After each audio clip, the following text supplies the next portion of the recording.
Welcome to the deep dive. Today we're venturing into a fascinating region, Jharkhand. It's often called India's untamed heart and tribal soul. Hmm. And, our sources really paint this picture of incredible contrasts. It's a state that only came into being in 2000, politically quite young. Right. But its roots, they go incredibly deep into prehistory, and it has this heritage that feels fiercely independent, sort of separate from the mainstream narrative. Yeah. So our mission really is to understand how a place like this navigates having such profound history, such rich natural resources, while, holding on to its unique identity in today's world. Okay, let's unpack this. There's definitely a story waiting to be told here. Absolutely. And what's fascinating here is exactly that tension you mentioned. Jharkhand becomes a state in 2000, yes, but its history runs, well, incredibly deep into the soil. Uh-huh. We're talking connections stretching back, potentially, to Iron Age civilizations.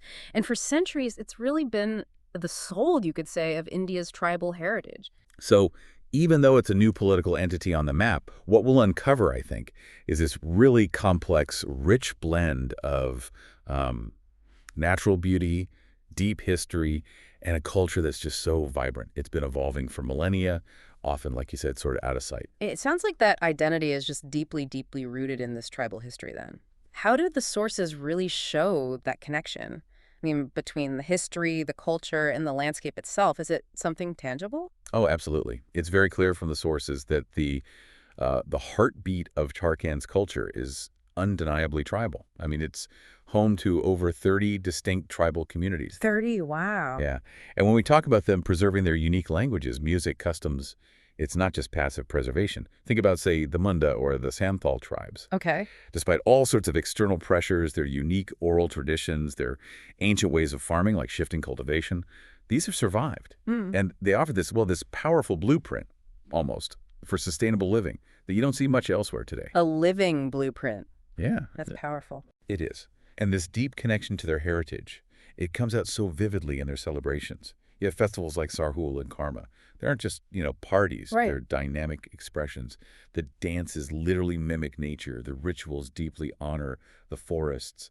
The songs, one source puts it beautifully, they really echo the soul of the earth. That's incredible. And visually, are there specific art forms that really tie into this connection to the land? Indeed there are. You have these amazing tribal paintings like Sorai and Kovar. Sorry, in Kurbar. Yeah, often they're these intricate wall paintings, traditionally done right on mud houses.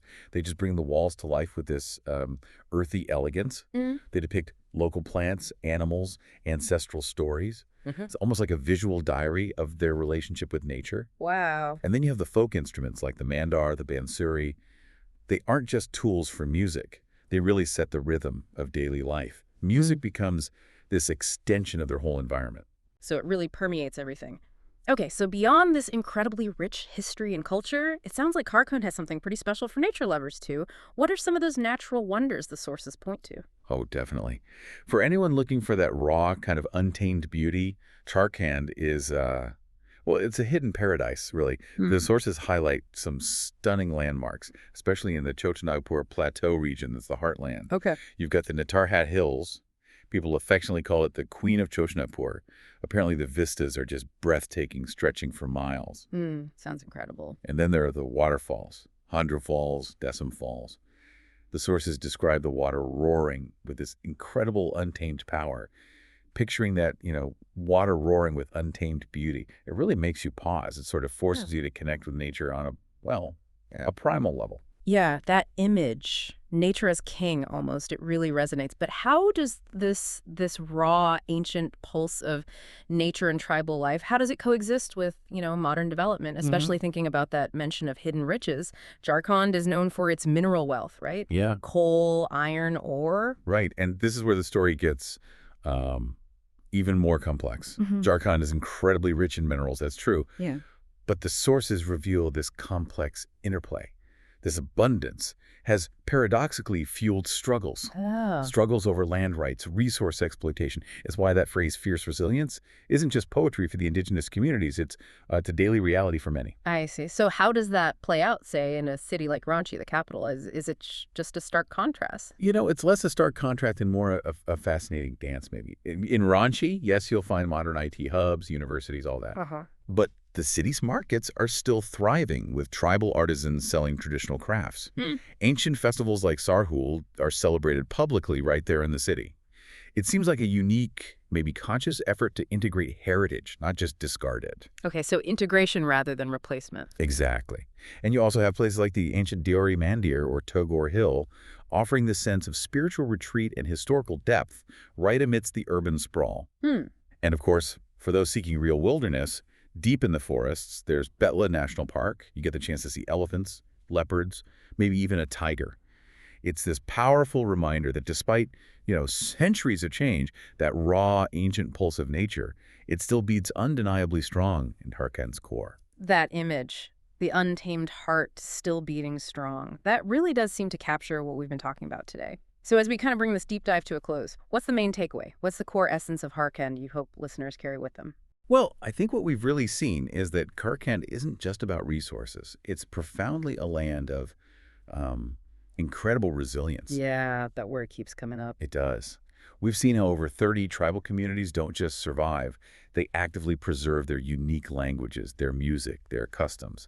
Those Sorai and Kovar paintings we talked about, that earthy elegance, that's a living testament to their artistic spirit. Right. And the natural wonders, the Queen of Chotnagpur, the power of Hundru and Dasam Falls, they remind us of this wild, enduring spirit of the land itself.